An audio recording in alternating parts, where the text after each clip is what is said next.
dulu waktu SD adik itu kok encer banget begitu ya, nilai rapornya bagus banget begitu ya. Ini kenapa menurun, IPA-nya menurun, matematikanya menurun gitu ya. Atau dibandingkan dengan kakak atau adiknya yang serumah coba.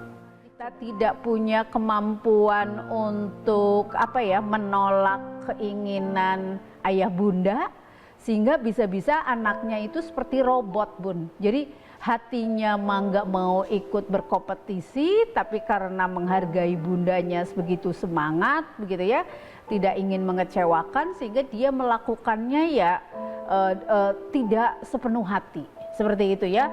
Lagi nonton? Sekalian yuk support dakwah ini dengan infak. Sedikit dari kita, besar manfaatnya.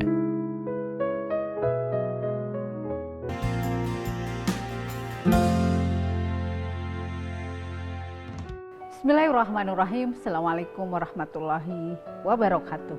Subhanallah, alhamdulillah, wa la ilaha illallah, Allahu akbar. Allahumma sholli ala sayyidina Muhammad wa ala ali sayyidina Muhammad. Masya Allah, jumpa lagi dengan saya Wiwi Woro di program Smart Mom. Kali ini kita akan sharing sesuatu yang sangat dekat ya dengan orang tua.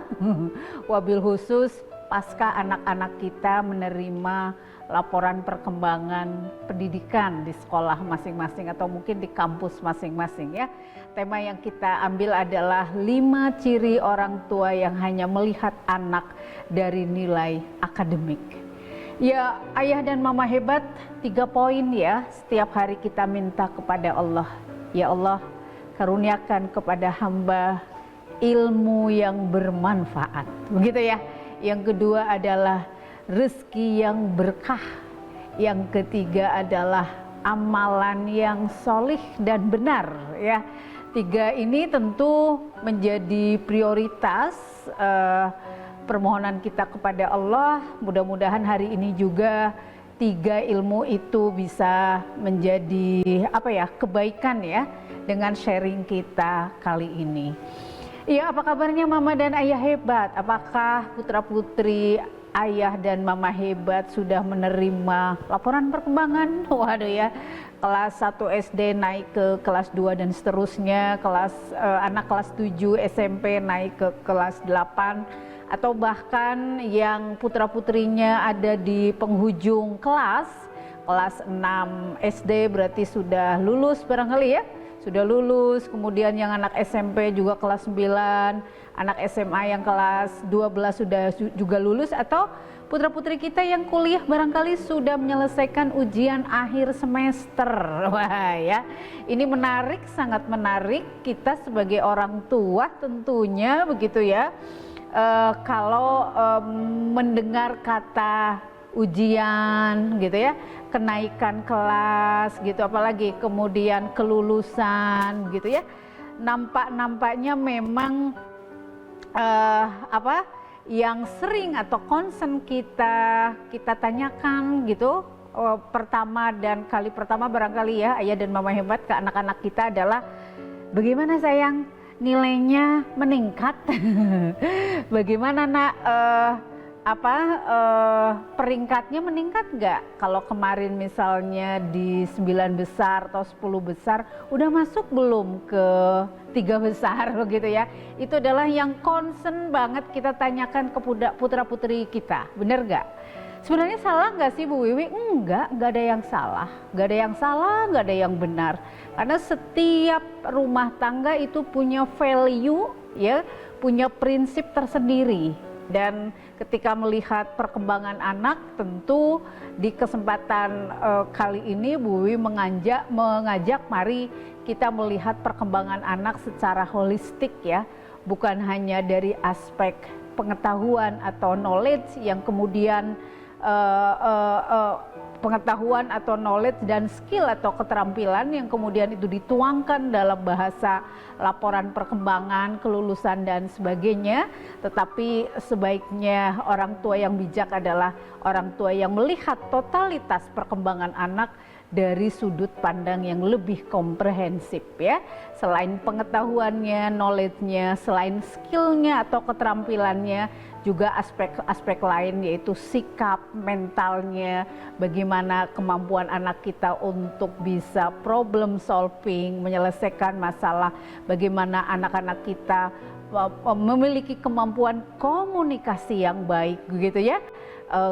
Dia bisa mengelola emosinya, kemudian apalagi bagaimana kemampuan anak-anak kita dia bisa berkolaborasi ya, bekerja sama dengan teman, dengan rekan sebaya. Itu adalah aspek-aspek lain yang penting juga tentunya ayah dan mama hebat menjadi perhatian kita sebagai orang tua. Nah, alhamdulillah kita akan bahas sebenarnya poin-poin apa saja nih ya, ciri-ciri orang tua yang hanya melihat anak dari nilai akademik.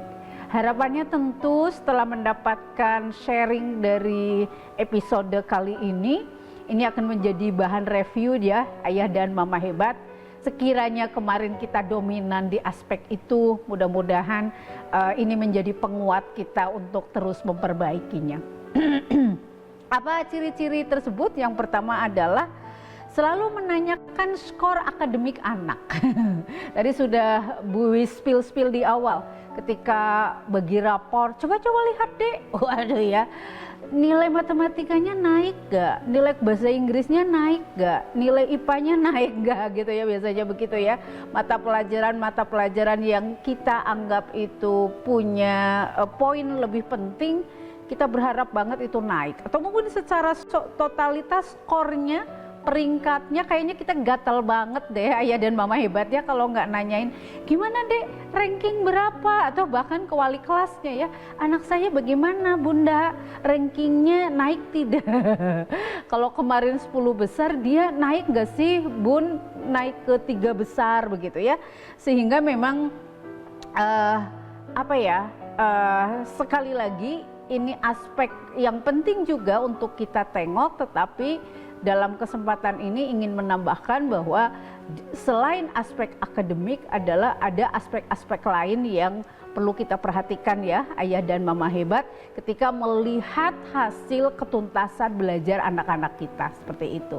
Insya Allah mudah-mudahan dengan adanya keseimbangan di mindset orang tua bahwa berbicara perkembangan pendidikan atau perkembangan pembelajaran itu lebih komprehensif, tidak hanya dari aspek akademik.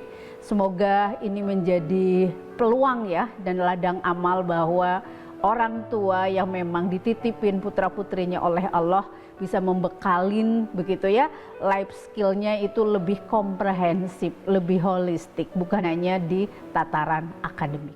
Ciri kedua yang ingin kita bahas adalah suka membandingkan nilai akademik anak dengan anak yang lain. Suka membandingkan nilai akademik anak kita dengan anak yang lain. Atau bahkan kadang-kadang kita gatel ya ayah dan mama hebat, dibandingkannya dengan kita dulu. Loh dek, dulu ya waktu mama SMP itu selalu 3 besar. Atau bahkan ayahnya yang lebih ini ya, lebih hero gitu ya.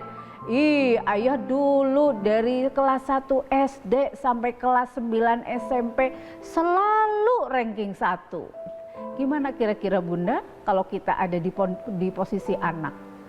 Ayah, bunda, aku mah bukan ayah dan bunda, tapi aku Rudi, katanya begitu ya. Masya Allah, ya ini berarti ada beberapa aspek yang perlu menjadi catatan atau note bagi kita ya, ayah bunda ya. Ternyata ketika kita dibandingkan dengan orang lain, perasaannya nyaman nggak? Sangat tidak nyaman, sangat tidak enak. Atau bahkan kita membandingkannya, kalau anak kita misalnya di kelas 8 naik kelas 9, kita bandingkannya dulu dari SD. Dek, dulu waktu SD adik itu kok encer banget begitu ya, nilai rapornya bagus banget begitu ya. Ini kenapa menurun, IPA-nya menurun, matematikanya menurun gitu ya. Atau dibandingkan dengan kakak atau adiknya yang serumah, coba coba lihat tuh kakakmu, gitu kan ya. Dari kelas berapa?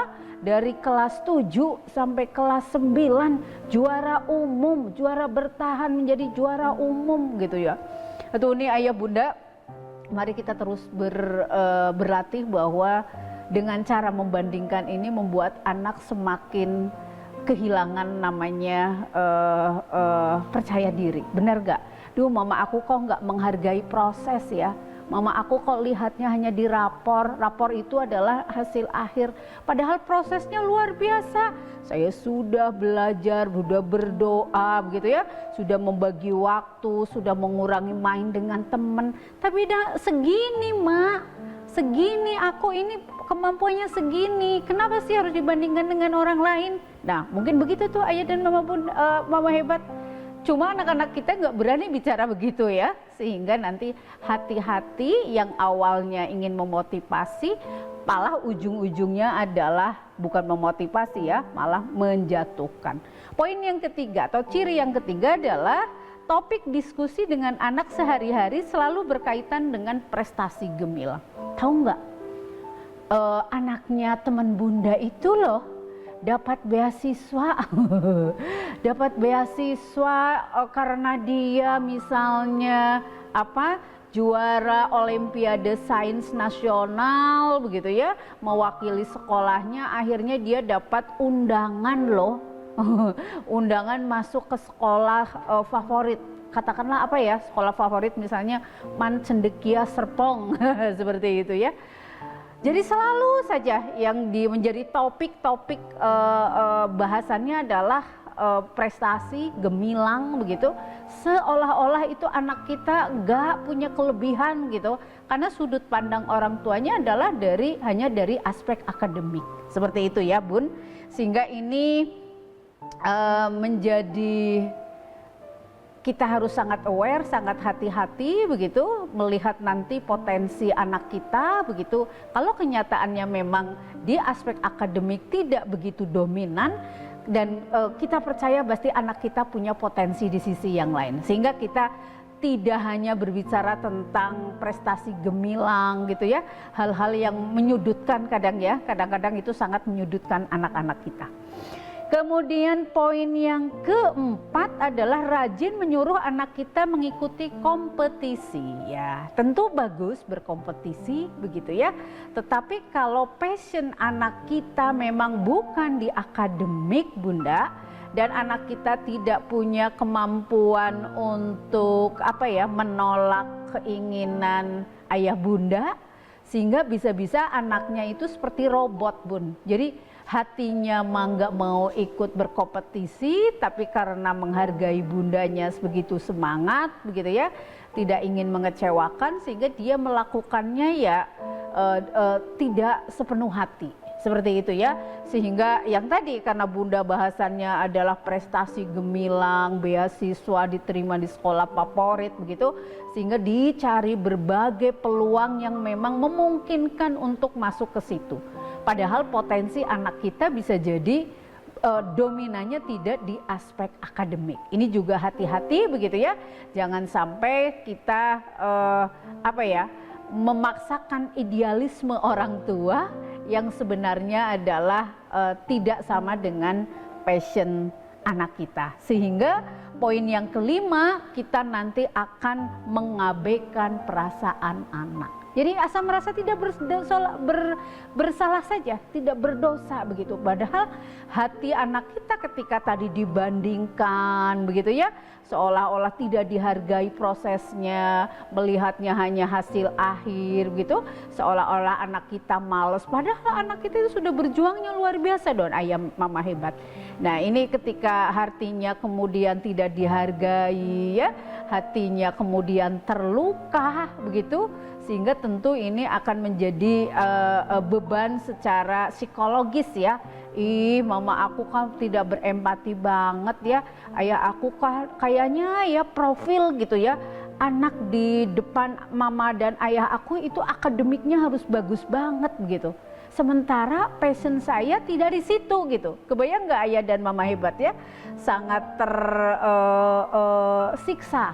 Padahal kalau kita tahu anak kita di akademiknya misalnya kurang, tapi di aspek misalnya olahraganya tinggi, kita bisa push di aspek kinestetiknya, begitu ya, sambil misalnya akademiknya kita berikan les privat. Padahal bisa seperti itu pendekatan. Tadi 5 ciri satu persatu pointernya sudah kita Ibu Wiwi sampaikan. Sehingga memang mengajak khususnya kepada diri sendiri yang alhamdulillah ya sudah berlabel orang tua gitu, ayah dan mama hebat. Mari kita melihat anak secara lebih holistik, secara lebih menyeluruh ya, bukan hanya dari aspek akademik saja. Kenapa? Karena setiap anak itu unik. Coba ayah dan mama hebat yang punya 2 atau 3 anak, perhatikan si sulung, perhatikan si tengah, perhatikan si bungsu, itu unik luar biasa. Anak kita ada yang misalnya dominan di aspek akademik, tetapi apakah dia misalnya punya akhlak yang baik, softwarenya baik, begitu ya? Apakah dia bisa mengungkapkan ide gagasannya dengan sangat baik? Bagaimana dia menyiapkan ketika gagal, gitu ya? Jangan sampai nge-push hanya di aspek akademik, kemudian akan tumbuh menjadi anak yang sangat perfeksionis, gitu ya, perfeksionis begitu, kurang bisa mentoleransi lingkungan, kurang bisa mentoleransi orang lain, begitu. Nanti tentu dia akan kesulitan dalam menjalani hidup, ya, begitu ya. Atau memang anak-anak kita yang perkembangan emosional quotient-nya kurang baik, sehingga nanti dia tidak siap untuk mengalami kegagalan, atau bahkan dihadapkan pada keadaan-keadaan yang tidak nyaman, tidak sesuai dengan rencananya, dia kalah ya menghadapi tantangan hidupnya. Seperti itu, sehingga memang setiap anak itu unik, diberikan kombinasi yang luar biasa. Tadi sudah ya, Bu Wiwi spill kalau anak kita memang di aspek akademiknya kurang dominan, sementara di aspek kinestetik atau punya passion olahraga yang sangat bagus, kita bisa push di aspek olahraganya, sambil kemudian aspek akademiknya diberikan treatment, misalnya dengan memberikan les privat, sehingga anak akan menemukan passionnya, tetapi orang tua juga membantu ya agar aspek akademiknya itu juga bisa tumbuh secara maksimal. Sehingga ayah dan mama hebat, apalagi kalau berbicara tentang visi pendidikan atau pembelajaran di abad 21 itu kan kita sebaiknya sebagai orang tua, selain tentu lingkungan belajar di sekolah, adalah melatih banyak aspek. Yang pertama adalah komunikasi ya. Jadi bagaimana anak itu mampu mengungkapkan ide gagasannya, begitu ya. Bisa komunikasi dengan orang tua, teman sebaya, gurunya dengan sangat baik, begitu. Bisa menghandle perbedaan itu, nggak harus bermusuhan, tapi perbedaan adalah memperkaya ya, agar harus saling sinergi, begitu ya. Aspek komunikasi. Kemudian aspek berikutnya adalah aspek kolaborasi. Karena jangan sampai anak kita nggak mampu bekerja sama dengan lingkungannya. Padahal kalau berbicara nanti ujung-ujungnya kita harus terjun ke masyarakat, aspek sosial ini menjadi sangat penting ya. Bagaimana menghargai perbedaan, bagaimana kadang-kadang kita harus mentoleransi sesuatu yang sangat kita tidak suka. Tapi karena menjaga misalnya stabilitas nasional RT, RW, atau bahkan kampung, atau bahkan keluarga besar, begitu ya. Kadang-kadang jujur itu tidak harus diungkapkan apa adanya, begitu ya. Nah, itu adalah bagian-bagian yang harus kita latih tentunya. Komunikasi, kolaborasi, kreatif inovatif. Kreatif inovatif ini nanti kenapa harus sangat perlu diasah, karena ini berhadapan dengan problem solving. Kita sebagai orang tua tidak akan selamanya mengawal, menghandling, mendampingi anak-anak kita tumbuh ya. ada masanya dia harus mandiri. Kalau udah kuliah kan nggak mungkin kita antar-antar ya, dia harus bisa handling semua tantangannya tersendiri. Itu butuh namanya kreatif inovatif dan itu perlu dilatih. Critical thinking ya, critical thinking adalah mengasah bagaimana kepedulian, bagaimana pola pikir anak-anak kita, itu pun bagian-bagian yang perlu kita asah. Sehingga banyak banget aspek ya ayah dan mama hebat. Kalau kita melihat perkembangan anak-anak kita, sekali lagi tidak boleh berhenti hanya melihat dari aspek akademik, tetapi kita melihat anak kita secara komprehensif, apakah aspek mentalnya berkembang dengan sangat baik, aspek sosialnya berkembang dengan sangat baik, begitu ya. Kalau belum, tentu keluarga sebagai lingkungan pendidikan yang terdekat, ini menjadi tanggung jawab moral ya, kita sebagai ayah dan bunda, bagaimana bisa membantu, membekali anak-anak kita dengan pendidikan yang lebih komprehensif seperti itu ya. Sehingga ayah dan mama hebat terus belajar lebih utuh untuk bisa membekali putra-putri kita secara komprehensif, baik secara pengetahuan, keterampilan yang itu banyak diasah ya. Kita bermitra dengan sekolah dan secara periodik kita pun mendapatkan laporan perkembangan dari pihak sekolah, itu dari bisa 3 bulan, 1 semester atau bahkan tahunan ya. Nanti tolong dilihatnya lebih komprehensif lagi, sekali lagi tidak hanya hanya melihat dominan di aspek akademik, sehingga anak-anak kita mudah-mudahan sangat bersyukur memiliki ayah bunda seperti kita yang membekali bukan hanya dari aspek pengetahuan, keterampilan, juga tentu adalah kematangan mental ya, menghadapi tantangan hidup yang memang berbeda dengan zaman kita. Itu yang bisa disampaikan. Semoga Allah kuatkan lahir batin kita ayah dan mama hebat untuk bisa mengamalkan apa yang sudah kita sharingkan bersama. Terima kasih. Assalamualaikum warahmatullahi wabarakatuh.